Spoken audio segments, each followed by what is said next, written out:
Aujourd'hui dans l'émission Décibel, nous allons parler d'un sujet qui me tenait à cœur. Il va être très difficile pour moi de parler de ce sujet de manière impartiale. En effet, le sujet a déjà passionné les foules dans le passé et a créé un nombre astronomique de débats. C'est pourquoi je vous demanderai d'être tolérant envers ma petite personne si jamais je venais à sortir une idiotie qui vous ferait hurler devant votre écran. Mais si vous avez l'habitude d'hurler en regardant une vidéo... Spider-Man is the man! He's the man! He's totally confused, misunderstood, but he's strong.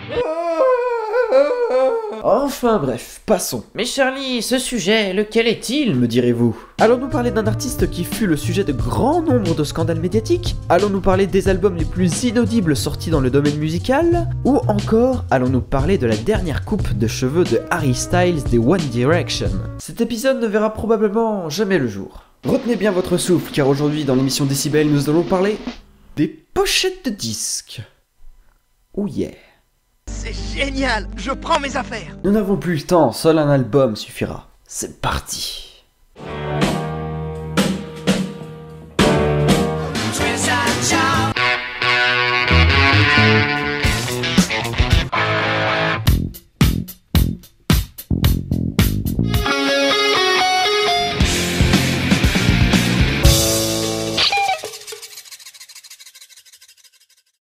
Amoureux de la musique, salut et bienvenue. Attends, tu vas quand même pas sérieusement faire un épisode sur ce sujet. Ah ouais? Et pourquoi pas? Motherfucker. Bien que le sujet n'ait rien à voir avec la musique de manière directe, chaque album possède sa propre pochette de disque. Eh oui, certaines d'entre elles sont connues d'un grand nombre. En effet, si certains ne retiennent pas aussi facilement l'air d'une chanson, ce n'est pas le cas d'une belle image qui attire votre regard curieux. Que ces images soient ternes ou pleines de couleurs, sombres ou illuminées, ces pochettes d'albums nous restent en tête, du moins certaines d'entre elles. Pour d'autres, elles peuvent nous amener à se poser des questions auxquelles jamais on n'aurait cru avoir à chercher une réponse. Pour ce cas-ci, l'album Dookie du groupe américain Green Day est un excellent exemple. Dookie qui veut dire en français... comment dire... vous savez quoi? Trouvez par vous-même, ça vaudra mieux. Tiens, d'ailleurs, ça me fait penser, j'ai une petite anecdote sur cet album.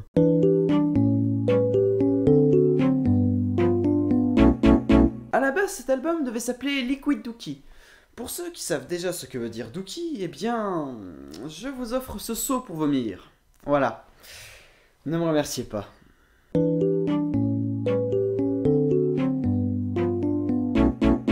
Cette pochette, c'est typiquement le genre d'image qu'on observe une bonne dizaine de minutes en essayant de relever tous les petits détails qui pourraient nous échapper. Par exemple, si on la regarde plus attentivement, on peut se poser un tas de questions. Pourquoi est-ce que Angus Young joue de la guitare au sommet d'un immeuble?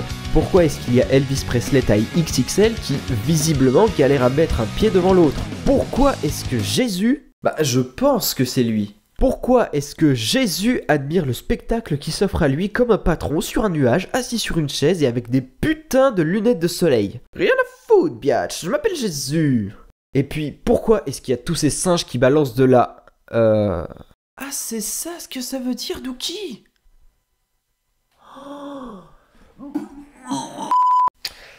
Vous l'aurez sûrement deviné, quand on regarde certaines pochettes d'albums, inutile de se poser la question pourquoi? Pour la simple et bonne raison que, parfois, il n'y a pas d'explication rationnelle quant au choix fait lors de la réalisation d'une pochette d'un album. Pourtant, d'autres pochettes ont le mérite d'être un poil plus originales. On peut évoquer celle de Nevermind, album culte de Nirvana qui a eu droit à son lot de parodies, notamment une des Simpsons qui est peut-être même plus connue que l'original. Il y a aussi les nombreux albums de Pink Floyd dont la plupart sont vraiment, il faut le dire, bien foutus. Notamment celle de l'album Animals et aussi le célèbre Dark Side of the Moon. Si pour certains artistes, prendre le temps de créer une belle illustration est important, pour d'autres, ce n'est pas vraiment leur plus grande préoccupation. Prenons deux groupes que tout le monde connaît, les Beatles, AC/DC.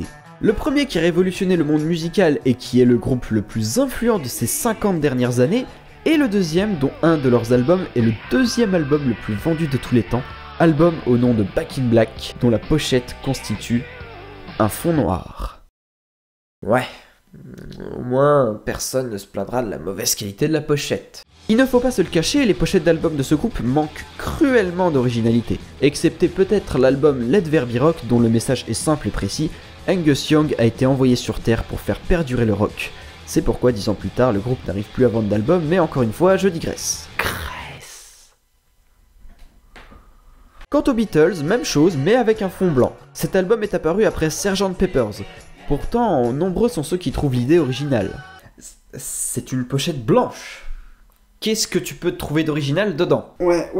Non mais tu vois, le blanc c'est un peu la couleur de la neutralité. Je veux dire, le blanc c'est un peu la couleur de l'équilibre, de l'innocence, de la pureté, du bonheur quoi. Ouais, c'est surtout que le blanc c'est pas une couleur en fait. Mais il est vrai que les pochettes des albums des Beatles auront eu leur succès.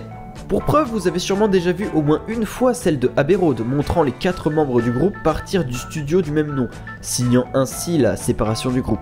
D'ailleurs, petite anecdote bonus, encore une fois.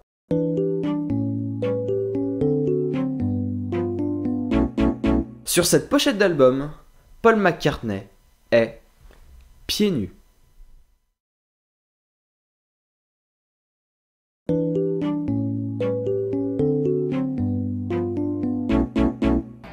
Dans les pochettes d'albums, il y a celles qui sont plutôt vides mais directes. C'est le cas de Nevermind the Bollocks des Sex Pistols, seul et unique album du groupe, il aura pourtant marqué le domaine musical, non pas seulement grâce à sa musique et aux nombreux scandales qu'a créé le groupe, mais aussi par cette pochette simple, directe et qui a le mérite d'être claire. Enfin, pour rester dans la musique punk des années 70, London Calling de The Clash.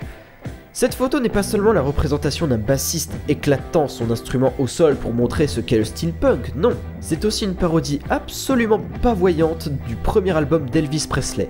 Alors que celui-ci incarnait l'image du rock, le groupe lui tente d'incarner l'image du punk, comme si une toute nouvelle révolution musicale était en route. Pari largement réussi puisque l'image sera votée meilleure photographie rock'n'roll de tous les temps par le magazine britannique Q. Par le magazine britannique Q. De plus, le groupe est toujours considéré comme une grande influence de la scène punk au même titre que les Ramones, que The Clash ou encore Green Day. Énormément d'artistes, en plus de nous épater avec leur musique, nous subliment avec leurs chefs-d'œuvre visuels. Alors libre à vous d'apprécier la patte artistique d'un album ou d'un autre. Amoureux de la musique, je vous laisse, on se retrouve très bientôt pour de nouvelles aventures musicales.